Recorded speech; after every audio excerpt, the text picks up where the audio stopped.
प्रातः काल का समय था। आकाश में हल्की लालिमा फैली हुई थी। मंदिरों में घंटियों की मधुर ध्वनि गूंज रही थी। एक छोटे से गांव में रहने वाला अर्जुन नाम का युवक जीवन की परेशानियों से घिरा हुआ था। पढ़ाई में बार बार असफलता, घर की आर्थिक कमजोरी और मन में बढ़ता डर उसे भीतर से तोड़ रहा था। उसी दिन उसकी माँ ने कहा कि आज बुधवार है, गणेश जी का दिन। यदि सच्चे मन से विघ्नहर्ता को याद किया जाए तो कोई भी बाधा स्थायी नहीं रहती। अर्जुन ने मन ही मन निश्चय किया कि आज वह भगवान गणेश की शरण में जाएगा। वह स्नान कर साफ वस्त्र पहनकर घर के छोटे से पूजा स्थान पर बैठ गया। सामने गणेश जी की छोटी सी प्रतिमा थी, जिनके चेहरे पर करुणा और मुस्कान थी।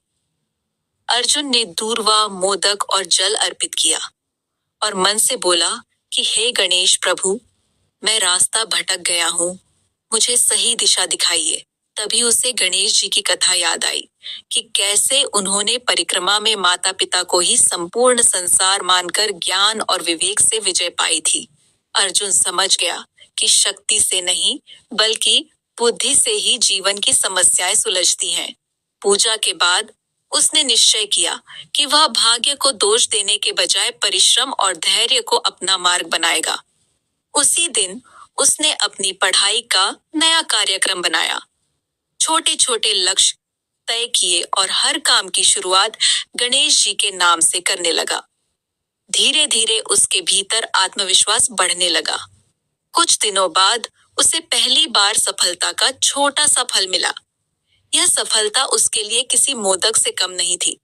उसने सीखा कि जैसे गणेश जी का सिर हाथी का है, वैसे ही हमें भी बड़े विचार रखने चाहिए।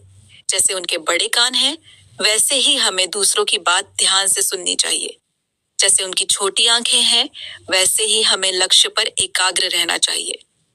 जैसे उनका एक दांत टूटा हुआ है, वैसे ही जीवन में कुछ खोकर भी आगे बढ़ना पड़ता है। अर्जुन ने समझा कि विघ्न कभी भी शत्रु नहीं होते, बल्कि वे हमें मजबूत बनाने के लिए आते हैं। समय बीतता गया और उसकी मेहनत रंग लाने लगी। परीक्षाओं में अच्छे अंक आने लगे। घर की स्थिति भी धीरे धीरे सुधरने लगी। हर बुधवार वह गणेश जी को दूर्वा अर्पित करता और कृतज्ञता व्यक्त करता। एक दिन गांव में बड़ा संकट आया, सूखा पड़ गया, लोग भयभीत हो गए। अर्जुन ने सबको एकत्र कर गणेश जी की प्रेरणा से समाधान खोजने की बात कही। उसने कहा कि जैसे गणेश जी विघ्नहर्ता हैं, वैसे ही हमें भी मिलकर विघ्नों का हरण करना होगा। गांव वालों ने मेहनत और एकता से जल संरक्षण का कार्य शुरू किया। संकट टल गया। उस दिन सबको समझ आया कि गणेश जी केवल मूर्ति नहीं, बल्कि सोचने का तरीका है, जीवन जीने की कला है। अर्जुन अब जान चुका था कि जब मन में श्रद्धा, कर्म में ईमानदारी और बुद्धि में विवेक हो तो कोई भी विघ्न बड़ा नहीं होता। बुधवार उसके जीवन का मोड़ बन गया। उसने सीखा कि हर शुभ कार्य की शुरुआत गणेश नाम से करने का अर्थ है कि हम अपने भीतर के डर को पहले हटाएं, अहंकार को त्यागें और सच्चाई का मार्ग अपनाएं। कथा यही सिखाती है कि भगवान गणेश हमें यह संदेश देते हैं कि जीवन में गिरना विघ्न नहीं है, बल्कि उठकर आगे बढ़ना ही सच्ची भक्ति है। जो व्यक्ति धैर्य, ज्ञान और नम्रता को अपनाता है, उसके जीवन से विघ्न स्वयं ही दूर हो जाते हैं। यही बुधवार की गणेश जी की प्रेरणादायक कथा का सार है, जो हर भक्त को आशा, साहस और सफलता का मार्ग दिखाती है।